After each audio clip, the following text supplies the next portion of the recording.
Coat of the day. आज का विचार क्या है? आज का विचार है भले ही शिकायतें कर लेना, लड़ लेना, झगड़ लेना, पर बातचीत बंद मत करना। क्यों बातचीत बंद मत करना? क्योंकि बोलचाल बंद होने से सुलह के सारे रास्ते बंद हो जाते हैं। समझे? जो हम सुलह करना चाहते हैं, अगर आप बोलचाल बंद कर दोगे तो हम कैसे सुलह करेंगे? इसलिए आप बातचीत बंद मत करना। गुड मॉर्निंग एस्पिरेंट, स्वागत है आपका फोकस ऑन एजुकेशन में। मैं एजुकेटर आप सबके लिए इम्पोर्टेंट फैक्ट्स लेकर आई हूँ जो कि आपके कम्पिटिटिव एग्जाम में हेल्प करेगा। क्या कुछ खास, चलिए नजर डालते हैं। दिन की शुरुआत इसी प्यार से थॉट के साथ करते हैं। आज 10 मार्च 2021 है और फर्स्ट पॉइंट क्या है जो कि बहुत ही इम्पोर्टेंट पॉइंट है, इसे स्टार बना के याद कर लीजिएगा। भारत और बांग्लादेश के मध्य मैत्री सेतु का निर्माण किस नदी पर किया गया है या किया जाएगा? तो ये हो चुका है, इसका उद्घाटन किया जा रहा है। नाम क्या है? मैत्री सेतु। ये कहाँ पे है? ये कौन सी नदी पर है? तो फैनी नदी पर है। अभी मैंने कल ही आपको ये बात बताई थी कि फैनी नदी जो है वो कहाँ पर बहती है? त्रिपुरा और बांग्लादेश के बीच में बहती है। तो ये त्रिपुरा के सब रूम से लेकर बांग्लादेश के रामगढ़ तक ये पुल बनाया गया है। ठीक है, किसके ऊपर? फैनी नदी के ऊपर। ये कितना किलोमीटर का है? तो 1.9 किलोमीटर का है। और इसी वजह से अब त्रिपुरा को गेटवे ऑफ नॉर्थ ईस्ट के नाम से हम जानेंगे। किस नाम से? गेटवे ऑफ नॉर्थ ईस्ट, यानी नॉर्थ ईस्ट का गेट कौन हो गया? त्रिपुरा हो गया। आपसे पूछ सकता है। नेक्स्ट पॉइंट क्या है? हम जानते हैं कि बांग्लादेश के साथ हम कौन कौन सी एक्सरसाइज करते हैं। तो संप्रीति एक्सरसाइज, ठीक है, संप्रीति एक्सरसाइज करते हैं, बोंगो सागर करते हैं और कॉर्पेट एक्सरसाइज करते हैं। ठीक है, और जो कैरेट एक्सरसाइज है वो किसके किसके बीच है? वो बांग्लादेश और अमेरिका के बीच में है। अगर बांग्लादेश और इंडिया के पूछेगा तो कॉर्पेट हो जाएगा। ठीक है, अभी हमने रिसेंटली ये न्यूज में पढ़ा कि बांग्लादेश ने एक मेडिसिन है जिसको कि प्रतिबंधित यानी बैन कर दिया। क्या नाम है? कैटोप्रोफेन। ये नाम याद रखिएगा, कैटोप्रोफेन का। क्यों? क्योंकि जो इससे ईगल्स होते हैं उनकी मृत्यु हो रही थी। जैसे कि इंडिया में डाइफ्लोक्स जो डेकोफेरन जो पशुओं को दी जाती है उसे इंडिया में बैन है। उसी तरीके से अभी कैटोप्रोफेन जो है वो कहाँ पे प्रतिबंधित हो गया? बांग्लादेश में। अभी हमने कल के न्यूज में ये सुना था कि वहां पे पहली ट्रांसजेंडर न्यूज एंकर बनी है। ठीक है, ट्रांसजेंडर बनी है न्यूज एंकर। उनका नाम क्या है? तस्नुबा अन्न सीरी। तो याद रखिएगा, तस्नुबा अन्न सीरी जो है सिसरी जो है वो पहली ट्रांसजेंडर न्यूज एंकर बनी है। किस देश में? बांग्लादेश में। और अभी यहाँ पे एक और पोर्ट इम्पोर्टेंट है। ये कौन है? मोंगला एयरपोर्ट। मोंगला एयरपोर्ट क्यों इम्पोर्टेंट है? क्योंकि अभी बांग्लादेश अपना 50वां क्या मना रहा है? यह अपना 50वां स्वर्णिम जयंती विजय मना रहा है। क्या मना रहा है? यानी स्वर्णिम विजय जयंती मतलब कि इस दिन ये आजाद हो गया था, यानी अपना इंडिपेंडेंस डे मना रहा है, जिसे कि स्वर्णिम विजय के नाम से जानते हैं। और ये मुक्ति संग्राम था। कब ये आजाद हुआ था? तो 1971 में ये जो वेस्टर्न पाकिस्तान था उससे ये आजाद हो गया था। और इसके लिए जो ऑपरेशन चलाया गया था वो कौन से था? ऑपरेशन स्ट्राइक करके था। ठीक है, वो मुझे याद नहीं रहा है, सॉरी, इसको मैं गलत नहीं बताऊंगी। तो याद रखिएगा ये है। इसमें मोदी जी हो सकता है जा सके। अगर पूछे कि भारत यानी इंडिया और बांग्लादेश के बीच में 2 ट्रेनें चलाई जाती हैं, एक का नाम क्या है? याद रखिएगा, एक का नाम है मैत्री और एक का नाम क्या है? बंधन। तो ये दोनों याद रखिएगा, हो सकता है आपके एग्जाम में ये पूछा जाए। ठीक है, चलिए अगर हम मैप में जरा इसको देख लेते हैं क्या क्या इम्पोर्टेंट है। और हाँ, एक और अभी न्यूज़ आई थी बांग्लादेश से, वो क्या था, अभी जैसे कि यहाँ के जो बांग्लादेश ने क्या किया था कि अपने अपने नागरिकों को कोविड वैक्सीन प्रोवाइड करा रहा था, लेकिन विदेशी नागरिक जो यहाँ रह रहे थे उनके लिए ये सुविधा नहीं थी। लेकिन अब उन्होंने कहा है कि अब विदेशी नागरिकों को भी ये टीकाकरण प्रोवाइड कराएंगे। बांग्लादेश ही आपका पहला ऐसा देश है जिसने कि फ्री इंटरनेट जो सर्विस है उसको बैन कर दिया था। तो ये भी पॉइंट याद रखिएगा। चलिए हम मैप में बांग्लादेश को देखते हैं। देखिए ये हमारे इंडिया का मैप है, ठीक है, और ये जो आपको दिख रहा है ये मैप, ये वाला पार्ट, ये क्या है, ये बांग्लादेश है, याद रखिएगा। ठीक है, और ये छोटा सा पार्ट देख रहे हो, ये जो इंद्र की तरफ है, ये क्या है, त्रिपुरा है। तो आपसे क्वेश्चन पूछ सकता है कि भारत का कौन सा ऐसा राज्य है जो कि तीनों तरफ से किसी विदेशी जमीन से घिरा हुआ है, तो वो कौन है, वो है आपका बांग्लादेश। ठीक है, याद रखिएगा। इसका कैपिटल क्या है, जानते हैं, ढाका। अगर आपसे पूछे सबसे लंबी बाउंड्री कौन शेयर करता है बांग्लादेश के साथ, तो हमारा पश्चिम बंगाल जो है, जो यहाँ पे है पश्चिम बंगाल, वो सबसे ज्यादा बाउंड्री शेयर करता है। और सबसे छोटी सीमा अगर किसी शेयर करती है तो ये आपको पता होगा, यहाँ पे आसाम है, तो असम जो है वो सबसे छोटी सीमा शेयर करता है। अगर आपसे पूछे टोटल कितनी सीमा शेयर करता है बांग्लादेश के साथ, तो याद रखिएगा 4096 किलोमीटर एवरेजली शेयर करता है। ये पॉइंट याद रखिएगा, हो सकता है आपके एग्जाम में ये पूछे। यहाँ पे ये तो देख रहे हो, ये चटगांव है, याद रखिएगा।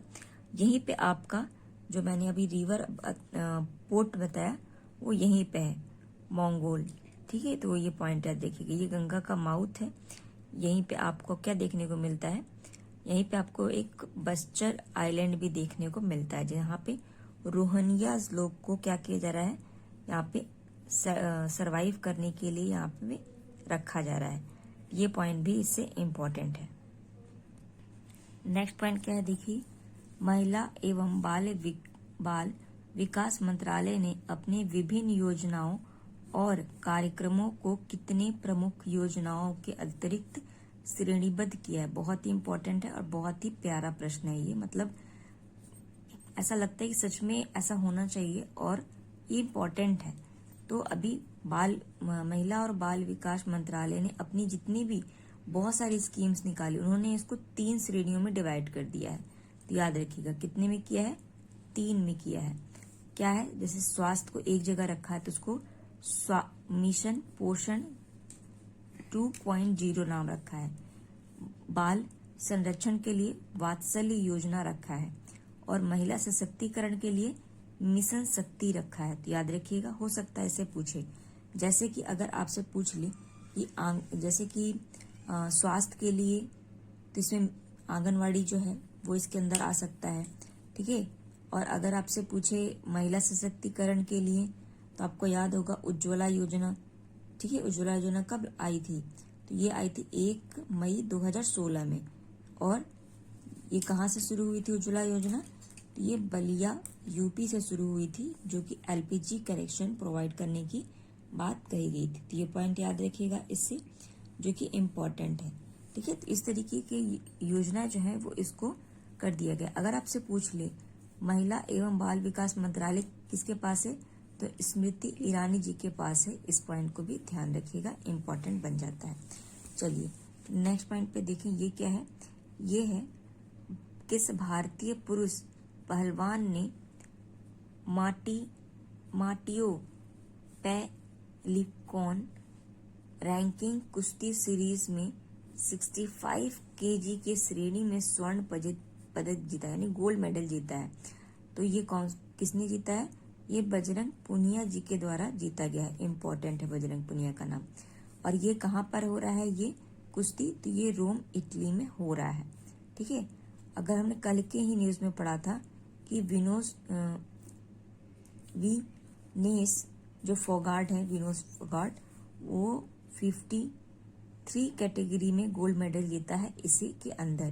तो ये पॉइंट याद रखिएगा। अगर आपसे पूछे जो रोम है, रोम कौन से नदी के किनारे है, याद रखिएगा ये टाइबर नदी के किनारे है। ठीक है, ये किसके नदी के किनारे है? टाइबर। चलिए हम एक बार इटली को भी मैप में देख लेते हैं। देखिए ये आपका यूरोप का मैप है। ठीक है, ये पूरा यूरोप का मैप है और ये जो आपको देख रहे हैं ना कंट्री, ये यही आपकी इटली है। ठीक है, इटली की कैपिटल देखिए कहाँ पर देखते हैं हम, तो इटली की कैपिटल देखिए ये रही रोम। ठीक है, रोम में है। और हो सकता है आपसे पूछे ये क्या है, तो इसे आइबियन पेनिनसुला के नाम से हम जानते हैं। आइबेरियन पेनिनसुला, याद रखिएगा, आइबेरियन प्रायद्वीप के नाम से जानते हैं इसे, जो कि अड्रियाटिक सी से अपनी बाउंड्री शेयर करता है। तो याद रखिएगा। और इस तरफ देखिए ये सी है, इसका नाम याद रखिएगा। ये रही आपकी क्या है, टेब्री नदी जो हमने बताया था। और यहीं पे आपको वेटिकन सिटी है। वेटिकन सिटी क्यों याद रखना है? क्योंकि ये दुनिया की सबसे छोटी से देशों में से एक है। तो सबसे छोटा देश कहाँ पर है? तो यहीं पर है, वेटिकन सिटी। पूछा जाता है एग्जाम में कई बार। यहीं पे आपको पो नदी में देखने को मिलती है। और पो नदी, ये देखो ये बह रही है ना पो नदी। पो नदी को ही गंगा की नदी, मतलब इटली इसको गंगा की नदी, मतलब गंगा के नाम से कंपेयर किया जाता है। अगर बोले कि इटली की गंगा कौन है, तो पो नदी है। क्योंकि सेम जैसे जो काम आपकी गंगा का है, वैसा ही कुछ पो नदी का काम है।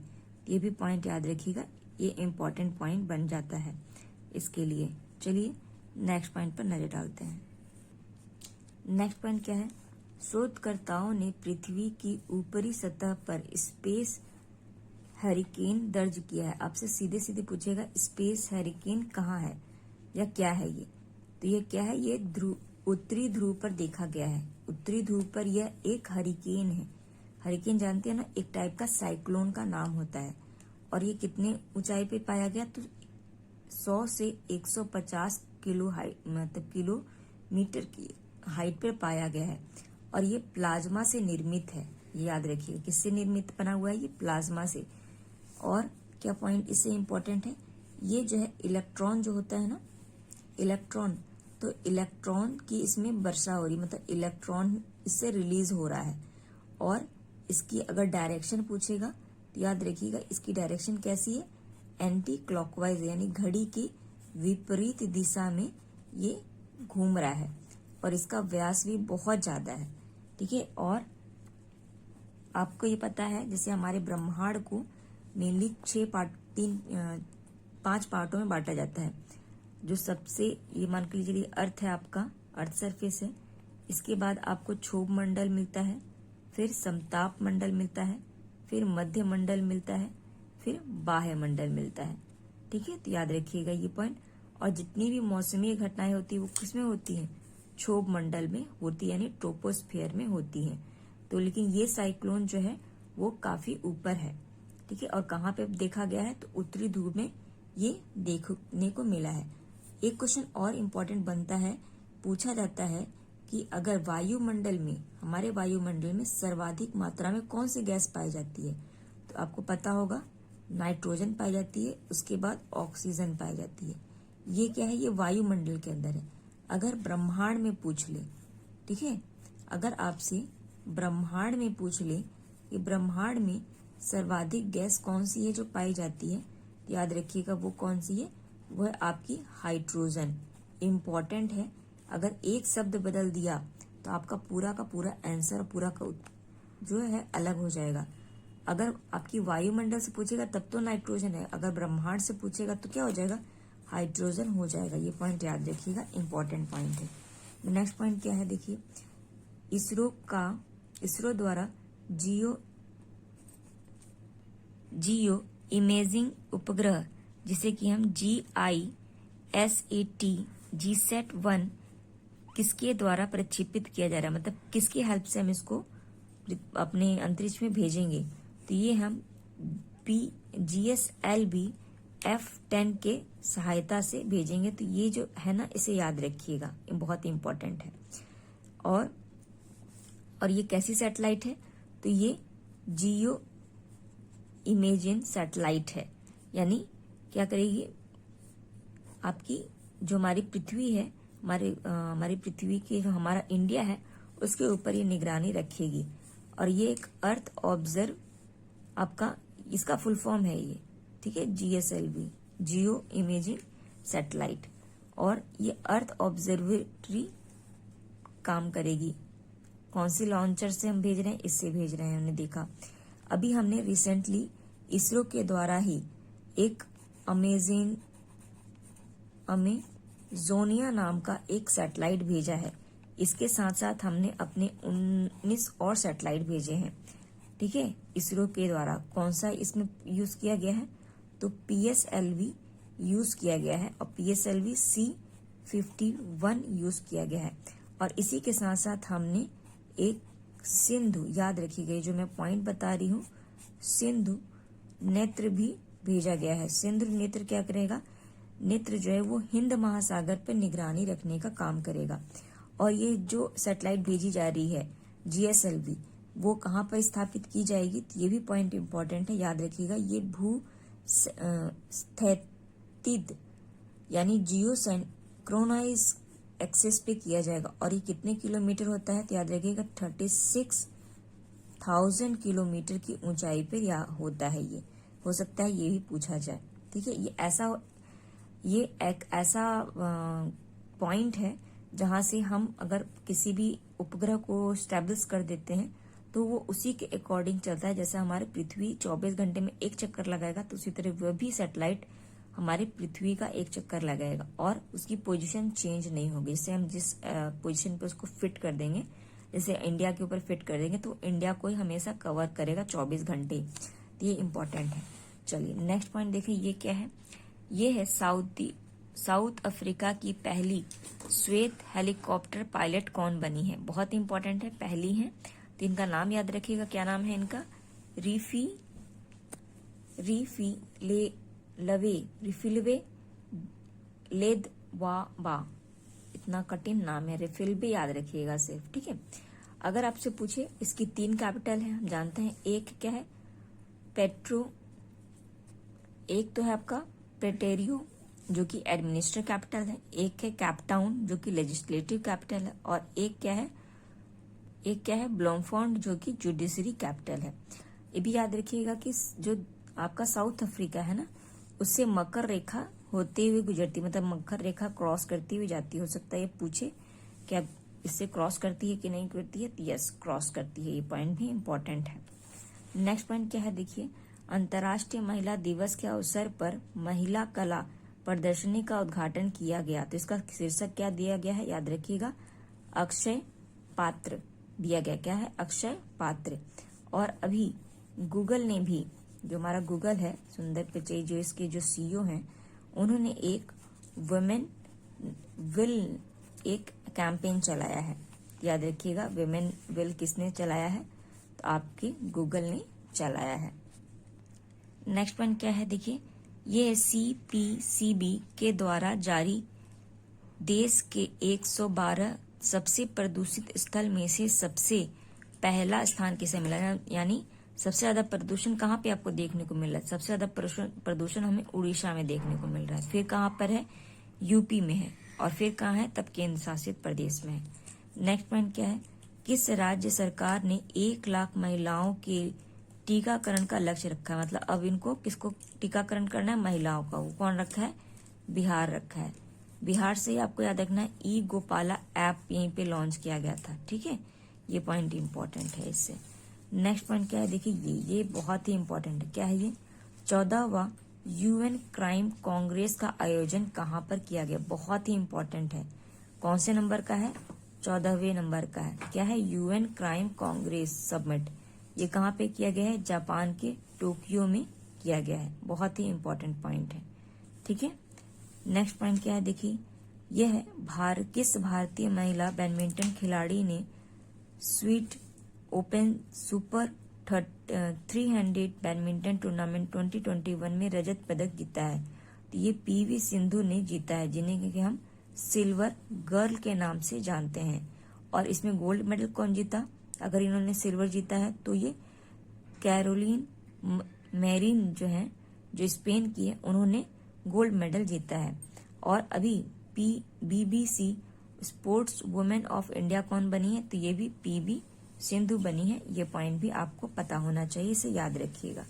नेक्स्ट पॉइंट क्या है, देखिए ये भी इम्पोर्टेंट पॉइंट है। क्या है ये, भारतीय रेलवे ने एक समेकित रेल मदद हेल्पलाइन की जागरूकता के लिए एक सोशल मीडिया पर किस अभियान को लॉन्च किया है। तो अभी एक अभियान लॉन्च किया गया है, वो उसका नाम क्या है, #1 रेल 1 हेल्पलाइन। यानी सिंपल नाम समझ में आ रहा है कि अब ये हेल्पलाइन दिया गया है। इससे पहले जितनी हेल्पलाइंस थी उसको मर्ज करके एक कर दिया गया। इसमें आप आराम से अपनी शिकायतों को दर्ज करा सकते हो। नेक्स्ट पॉइंट क्या याद रखिएगा कि ग्रीन रेलवे में परिवर्तन करना है। ठीक है, परिवर्तित करना है किसको, इंडियन रेलवे को। कब तक टारगेट रखा गया है, तो ये 2030 रखा गया है। अगर पूछा जाए पहली तेजस कहाँ से कहाँ तक चली थी, तो लखनऊ से दिल्ली तक चली थी। पहली वंदे भारत कब चली थी, ये वाराणसी से दिल्ली की तरफ चली थी। इसी को हम T18 के नाम से जानते हैं। तो ये भी पॉइंट याद रखिएगा, हो सकता है पूछे T18 क्या है। नेक्स्ट पॉइंट देखिए क्या है, किस राज्य की पुलिस ने ऑल वुमेन्स परेड का आयोजन किया है। तो अभी जानते हैं हमने 8 मार्च को इंटरनेशनल वुमेन डे मनाया, जिसमें कि इस तरह से हमें बहुत सारी न्यूज देखने को मिली थी। ये कौन कर रहा है, ये हिमाचल प्रदेश कर रहा है। हिमाचल प्रदेश पहला ऐसा राज्य है जो कि 100% LPG कनेक्शन प्रोवाइड कराया। 2020 में पंचायत प्राइज जीता है। ठीक है, ये पॉइंट याद रखिएगा। नेक्स्ट पॉइंट क्या है, ये किस राज्य की विधानसभा ने धर्मांतर विरोधी अधिनियम पारित किया है। धर्म को परिवर्तित करेंगे तो उसके लिए आपका विधेयक जारी किया। कौन किया है, मध्य प्रदेश। तो याद रखिएगा। अभी यहीं पे नाइट सफारी शुरू की गई, आप पता है, भोपाल में। ठीक है, और इसमें 3 नेशनल पार्क को जोड़ा गया। क्या क्या, बांधव national park, Kanha national park और पेंच नेशनल पार्क। इसमें क्या नाइट सफारी लॉयन की शुरुआत की गई है। मांडू फेस्टिवल यहीं देखने को मिलता है। तानसेन समारोह यहीं देखने को मिलता है। अभी यहीं पे आपको एक सिंगरामपुर गांव में सिगरण किला देखने को मिला, जो कि इम्पोर्टेंट है। जो कि किसका किला है, रानी दुर्गावती का किला है। ये काफी इम्पोर्टेंट है, हो सकता है आपके एग्जाम में पूछे। ये बिल्कुल रानी लक्ष्मीबाई की तरह थी। MP में आपको इंतजार आपका टूरिज्म बढ़ाने के लिए, जिसको गोविंदा जी को किया गया। चिली फेस्टिवल हम MP में ही मनाते हैं। मांडू फेस्टिवल हमने देख लिया। फिर एक दिन के लिए भी, ये भी न्यूज में रहा, ये भी आपके 8 मार्च के लिए ही किया गया था। तो यहाँ पे एक दिन के लिए होम मिनिस्ट्री इनको दी गई। किसको दी गई, मीनाक्षी वर्मा को। तो ये नाम याद रखिएगा, एक दिन के लिए मीनाक्षी वर्मा को होम मिनिस्टर बनाया गया मध्य प्रदेश का। इसी तरीके से एक दिन के लिए CM बनाया गया उत्तराखंड में सृष्टि गोस्वामी को। ये पॉइंट याद रखिएगा। और भारत का पहला अभी ट्रांसजेंडर कम्युनिटी डेस्क शुरू किया गया, कहाँ पे, तेलंगाना में। तो ये तो कुछ important point aspirant. I hope ये वीडियो पसंद आएगा आपको। लाइक कीजिए, कमेंट कीजिए, शेयर कीजिए। Thank you aspirant.